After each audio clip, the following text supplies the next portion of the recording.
इतक्या भर उन्हामध्ये ना आम्ही मस्त बॅगा पॅक केल्या आणि मी पप्पा आणि बिट्टू गुंजन आम्ही चाललो होतो मावशीच्या गावाला. एवढ्या उन्हामध्ये खरंच प्रवास करणं म्हणलं तर खूप कठीण जाते नाही का. मग आम्ही एका झाडाखाली निवांत असं थोडंसं थांबलो, तिथं पाणी वगैरे पेलं आणि थोडंसं झाडाच्या सावलीमध्ये विसावा घेतला. मग नंतर गेलो आम्ही आमच्या मावशीच्या गावाला. गेल्या पाहत होतो मस्त छान असा हळदीचा मंडप टाकून होता. मग झाली सायंकाळी घेतली अशी परित्रण पाठ घेतल्याच्या नंतर लगेचच हळदीचा कार्यक्रमाची सुरुवात म्हणलं तर पहिला इथे त्याच्यामध्ये बांगड्या भरणं.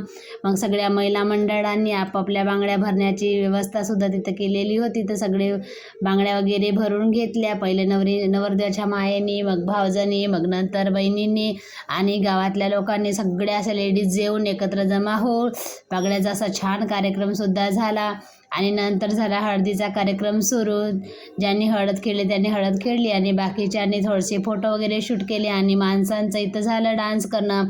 आपलं तर काही काम जमत नाही बाबा डान्स करणं. मग आम्ही काय असं बसूनच व्हिडिओ शूट केले आणि त्यांचे व्हिडिओ शूट करणे ना आपले फोटो काढणे, बस आमचं एवढंच काम चालू झालेलं होतं.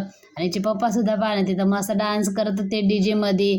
आणि मलाही म्हणे तू ये डान्स करायला. मी म्हणलं नाही, मी नाही करत, मी व्हिडिओज करते, तुम्ही डान्स करा. मस्त फुल असा एन्जॉय केला.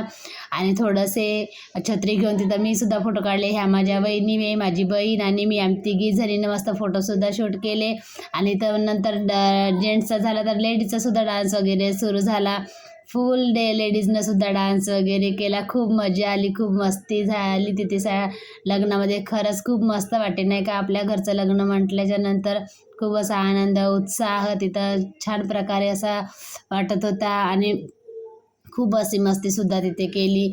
आणि हळदीचा कार्यक्रम असा छानपैकी तिथं कार्यक्रम निपटला. नंतर मग कार्यक्रम झाल्याच्या नंतर लगेचच तिथं जेवणाची वगैरे सुरुवात झालेली होती. मग म्हटलं चला आता खूप झाली मजा मस्ती, आता जाऊन जेवण करा. फुल असं जेवण वगैरे केलं. चला भेटू उद्या, बाय.